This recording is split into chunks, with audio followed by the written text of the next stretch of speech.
Mesdames et messieurs, bonjour et bienvenue à suivre ces numéros du magazine sur l'accès à la terre par des femmes autochtones pygmées vivant aux alentours du parc national des Kahuzi-Biega en province du Sud Kivu. À la présentation, je suis Patrick Makiro. La situation des femmes en République démocratique du Congo et celle de la femme autochtone en particulier n'a pas encore connu de grandes améliorations malgré l'adhésion de la RDC à la Convention sur l'élimination de toutes les formes de discrimination à l'égard des femmes il y a de cela plus de 30 ans et la signature aux différents textes légaux sur les droits des personnes marginalisées. Selon leur mode de vie, les peuples autochtones pygmées en général, c'est un peuple nomade, attaché à ses terres, ayant un mode de vie fidèle à la culture qui, de son savoir-faire, reste un élément unique et original à observer. Aux alentours du parc national des Kahuzi-Biega en province du Sud Kivu, des femmes autochtones Batwa disent traverser une situation difficile liée au manque de terres depuis leur expulsion dans cette aire devenue protégée depuis les années 1975. Certaines femmes rencontrées vers le village Kassiro-Siro, dont le groupement de Miti en territoire des Kabaré, à une vingtaine de kilomètres de la ville de Bukavu au sud Kivu, témoignent que par manque de champs et n'arrivent pas à répondre aux besoins de leurs familles respectives, et cette situation déclenche un conflit permanent avec d'autres groupes ethniques aux alentours du PNKB. Nous n'avons plus où trouver les champs. Quand tu étais bien stable chez toi et que l'on te déguerpisse sans qu'on te donne un autre endroit où vivre, c'est catastrophique. Nous sommes condamnés à mourir. Actuellement, nous vivons par des affrontements avec les Bantous et qui ont des champs. Si je les trouve en premier, je l'élimine. Si c'est lui qui a été souple, il me tue pour ses produits agricoles. Récemment, l'un de nos membres a été tué pour avoir volé des pommes de terre dans un champ d'un Bantou. Nous vivons par de vol. Et oui, quand je n'ai pas encore volé, attaquer un champ de maïs ou de manioc, je ne dormirai pas. C'est notre quotidien ici.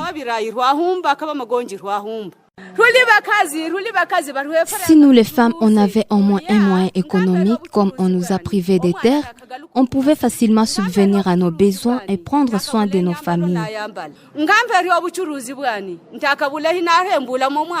Mais actuellement, si je suis dans les difficultés, je n'aurais pas où prendre refuge. Pourtant, on était bien quand on vivait dans notre forêt avant que l'on nous chasse. On nous avait demandé de protéger les parcs, on les fait, mais aucune contrepartie. C'est pourquoi nous demandons aux Bantous d'être toujours prêts. Ceux qui nous avaient chassés devraient se rassurer de notre vie d'après. Cette situation est aussi décriée par Pascal Iragi, l'un des leaders de la communauté des autochtones pygmées Batwa au Sud Kivu et qui a participé au dialogue de haut niveau organisé à Bukavu en 2019 sur les droits de cette catégorie minoritaire. L'accès à la terre pour les peuples autochtones Batwa, c'est un casse-tête. Chez moi, à Kabare par exemple, il n'y a plus la terre. Et c'est là où réside un grand problème. Paix à son âme, notre Sa Majesté le Moami Kabare, il a essayé de trouver quelques hectares à l'Inera Mulungu où il devait nous donner ces 14 hectares. Mais curieusement, l'Institut INERA a dit non, il ne fallait pas que vous puissiez entrer ici parce que ce n'est pas chez vous. Donc il y a un sérieux problème. L'accès à la terre pour les Batwa, c'est un problème. Là, je ne vais pas vraiment entrer en détail parce qu'il y a même certaines personnes qui pensent, qui disent ils ont acheté la terre pour les Batwa et curieusement, c'est faux. Et quand ils sont dans des réunions, dans de grandes réunions de prise de décision, il faut dire non, voilà, nous on a acheté les terres pour les Batwa. Arriver sur le terrain, c'est rien, il n'y en a pas. Et donc c'est un problème. Et si aujourd'hui, les parcs de Kahuzi-Biega trouve un problème pour les Batwa, c'est parce que normalement les Batwa n'ont pas la terre. Et c'est là où il y a un problème. Il n'y a pas 2-3 mois où un peuple autochtone pygmée, membre de la communauté Batwa du village Tchombo à Buyungule, a trouvé mort. On l'a acheté à cause des 5 pommes de terre. Pourquoi? Parce qu'il n'a pas là où cultiver. Et c'est normal. Aujourd'hui, nous avons un sérieux problème avec des plantations, que ce soit à Kabar ou à Calais. C'est un problème. Et donc, si on n'a pas la terre, un peuple qui n'a pas la terre, vous-même, vous connaissez. La dépossession brusque de leurs terres avait opprimé les liens fondamentaux que ces peuples préservaient avec leurs terres anciennes, dans le cadre de la conservation de leur culture les modes de subsistance étant en attache aux activités dont ils étaient jadis habitués pour la survie. Un coup plus dur pour les femmes autochtones qui devraient faire recours dans la forêt pour se procurer des médicaments, notamment pour la prévention des avortements et les naissances prématurées. Le gouvernement provincial, à travers les pouvoirs coutumiers, reste conscient de la situation qui traverse cette catégorie des Congolais et compte sur les initiatives amorcées pour faire face aux défis. C'est ce qui fait savoir Eric Biamungu Babunga, représentant du Mwami Kabare au comité de pilotage de l'affaire des routes de 2019. Depuis que les autochtones pygmées étaient chassés dans le parc national de Kahuzi-Biega, aucune portion des terres ne leur a été octroyée. Cette situation a impacté négativement sur leur mode de vie. Nous-mêmes, nous ne pouvons pas s'y porter. En 2017, ils sont rentrés dans le parc avant que l'on organise une rencontre en 2019, laquelle avait abouti à de multiples résolutions, dont celle de l'octroi des terres aux femmes autochtones pygmées, comme toutes Congolaises et tout Congolais. En réalité, les chefs traditionnels ont été chargés d'identifier les espaces libres pour permettre au gouvernement de répondre à ses responsabilités vis-à-vis des autochtones pygmées. Des organisations qui accompagnent les peuples autochtones dans cette lutte ne lâchent pas l'affaire.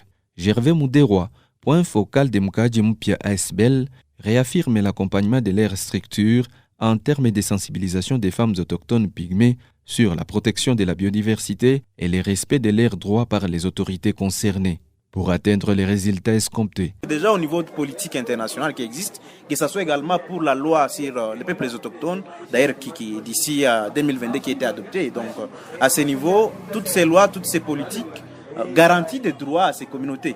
Et nous, en tant qu'organisation, c'est justement les accompagner, mais non seulement les accompagner, mais également les sensibiliser parce que nous n'avons pas une autre biodiversité qui est comme le PNKB. Et à ce niveau, nous avons besoin qu'on arrive dans une situation où il y a cohabitation pacifique et que ces communautés, au lieu de mettre des menaces ou de mener des menaces sur cette biodiversité-là, qu'ils soient des acteurs également de conservation.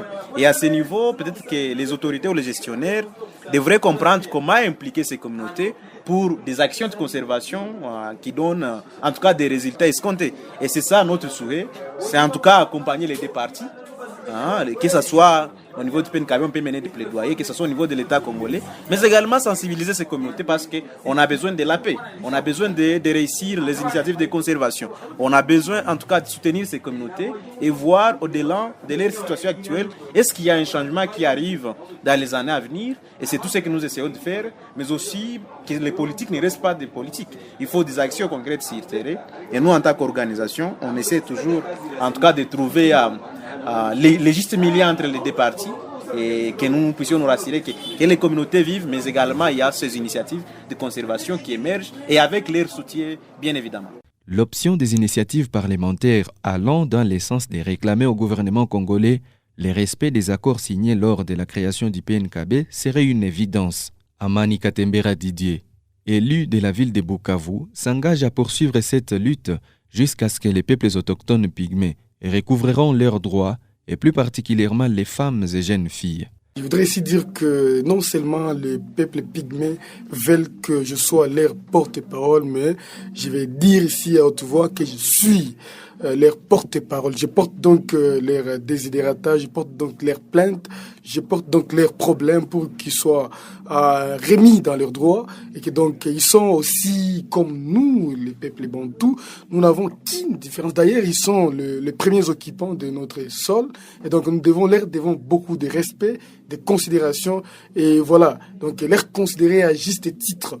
Voilà pourquoi je veux rappeler ici qu'il y a depuis 2019, là j'étais encore à la société civile, où il y avait encore une confrontation entre les peuples pygmées et les bantous au niveau du parc. Et voilà, il y a eu des morts d'hommes et tout le reste. Et on avait ensemble décidé que j'invite le gouvernement, tant provincial que national, à prendre au sérieux ces problèmes, mais aussi l'Assemblée provinciale, qui est une émanation du peuple, à être le porte-parole du peuple pygmé auprès des autorités provinciales et nationales. Avec ces inégalités criantes, Il est évident que les femmes autochtones pygmées vivant aux alentours du PNKB ne jouissent pas de la liberté et droits fondamentaux à égalité comparativement à d'autres groupes ethniques de l'Est de la République démocratique du Congo.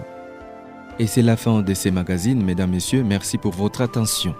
Ces programmes s'inscrivent dans le cadre du projet Accroître la capacité des médias à mettre en œuvre le cadre mondial de la biodiversité de Kamung Montréal en République démocratique du Congo.